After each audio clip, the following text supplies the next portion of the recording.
Minister in the Presidency for Women, Youth and People with Disabilities, Dr. Nkosazana Dlamini Zuma, has called on the international community to stand with Palestinians who are dying due to Israel's Gaza bombing. Dlamini Zuma was speaking at the Southern African Women Conference in Johannesburg today. Dlamini Zuma also urged women on the African continent to take their rightful place on the issue of women. Our international news editor, Sophie Mokoena, spoke to Dr. Dlamini Zuma. I don't think the world is doing enough. That's why I was saying we must be part of a global movement to support the women, the children, and all the innocent victims in Palestine. You've been involved on international matters some years ago as Foreign Affairs Minister. This Middle East question, it's not going away.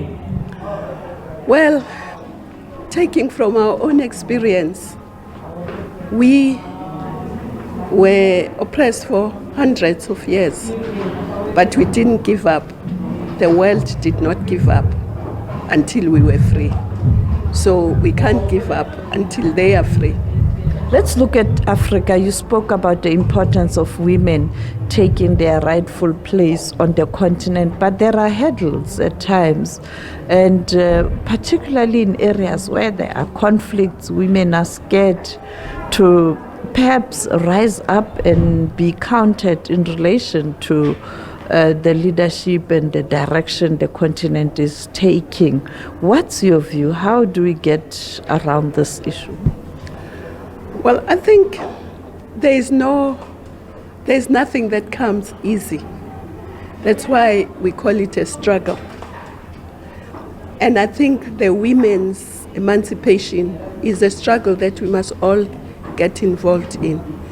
Yes, some countries it's easier than others, but we all have to work together as women of the continent to ensure that women take their rightful place. OR said no country can boast of being free until its women are free. So none of us can boast of being free until women are free. We know that the women carry the brand of poverty, of hunger. The women are the ones who have to ensure that children eat. So women's empowerment is not just about empowering the individual women, it's about empowering society.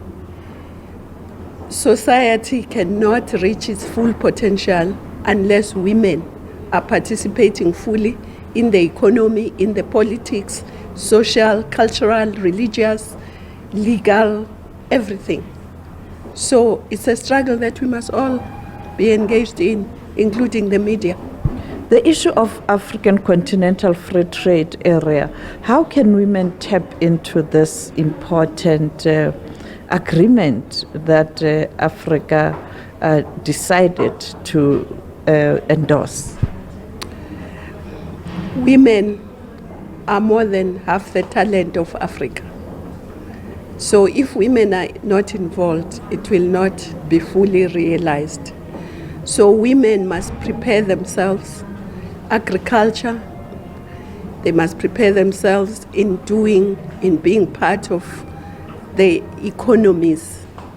They must be skilled, they must create jobs, they must do everything. Women, like all Africans, are very creative.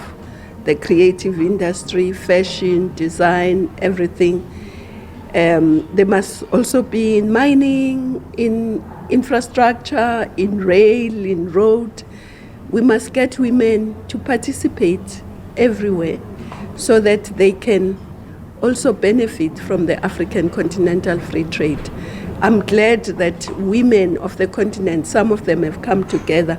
There's an organization now called Women in Trade in Africa because they are trying to assist women who want to participate in the Africa continental free trade.